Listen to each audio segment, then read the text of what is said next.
Baik, kegiatan hari ini sebenarnya kami memfollow up atau menindaklanjuti hasil rapat koordinasi stunting para kepala daerah CNTT, kepala dinas kesehatan, kepala Bapedlitbangda dengan Pak Gubernur di Labuan Bajo. Kenapa itu kita lakukan? Karena Pak Gubernur menginstruksikan setiap kabupaten kota CNTT pada tahun depan harus menekan angka stunting kondisi sekarang turun 10%.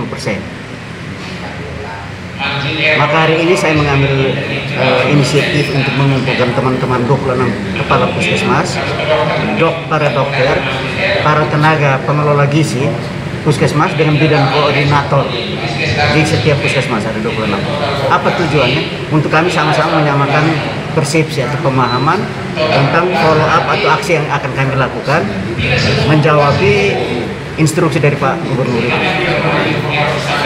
Untuk tingkat prevalensi TTT sendiri untuk angka stuntingnya? Untuk kondisi sekarang itu kita 25,3% dari kurang lebih sekitar 22.000 bayi balita di TTU. Maka kalau misalnya kita merespon instruksi Pak Gubernur, maka paling tidak dari 25,3 kita harus tekan menjadi 15% kurang lebih.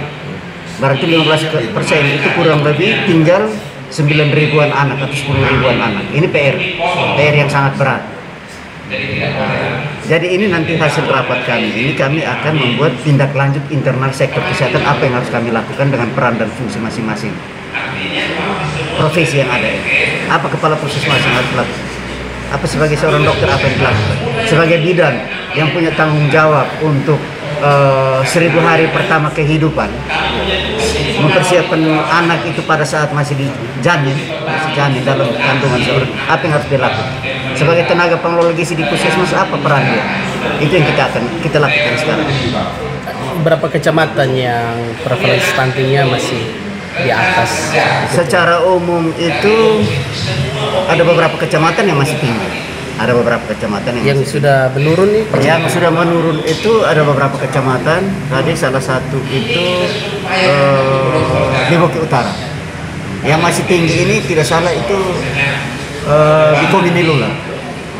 Tapi itu kan secara kecamatan atau puskesmas mungkin menjadi tugas atau PR dari tim di kecamatan atau di puskesmas, tapi secara kabupaten tanggung jawab kami secara lintas sektor. Ya. Maka tadi Pak Kaban Bapedlitbangda minta hadir untuk memberikan materi karena beliau sebagai ketua tim konvergensi kabupaten. Terus dengan adanya 3 kecamatan yang masih di atas ini, kira-kira strategi apa dan ini langkah selanjutnya adalah kita akan juga melakukan rapat dengan para camat. Ini follow up kegiatan ini kita akan rapat dengan para camat sehingga nanti data-data itu kita sampaikan ke para camat lewat Pak Bupati nanti ke Pak Wakil Bupati supaya ini menjadi perhatian dari para camat kepala desa di luar sektor kesehatan, termasuk sektor-sektor yang berperan untuk menurunkan stunting. Contoh misalnya dari sektor pertanian, ketersediaan pangan atau pakan masyarakat itu seperti apa? Makanan, pangan. Di level rumah tangga itu seperti apa? Itu bukan areanya orang kesehatan. Iya kan? Kalau dari aspek misalnya ketersediaan protein, misalnya hewan atau itu kan bukan perannya kami.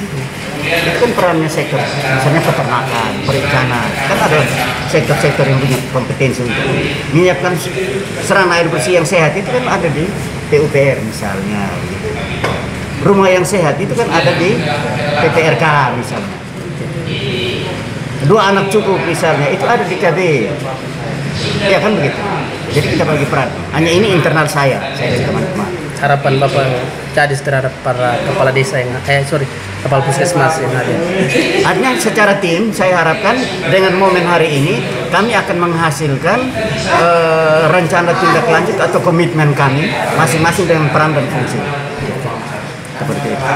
Kalau dalam waktu 2 bulan ini target menurunkan stunting sampai 15% bagaimana? Untuk 2 bulan ke depan tidak bisa karena stunting ini kan prosesnya kan panjang. Contoh kemarin dari 2018 sampai 2021 sekarang kan kita baru tekan dari 50 sampai 25. Itu 4 tahun kurang lebih. Tapi bahwa dengan pertemuan kita ini kita akan follow up Jadi misalnya dari dinas, saya sebagai seorang kepala dinas, apa kebijakan yang harus saya lakukan untuk penyiapan anggaran misalnya, ya kan? Anggaran yang sudah ada, bagaimana dipakai oleh teman-teman di level pelaksana, eksekutor, kepala puskesmas, dokter, bidan, dan tenaga gizi.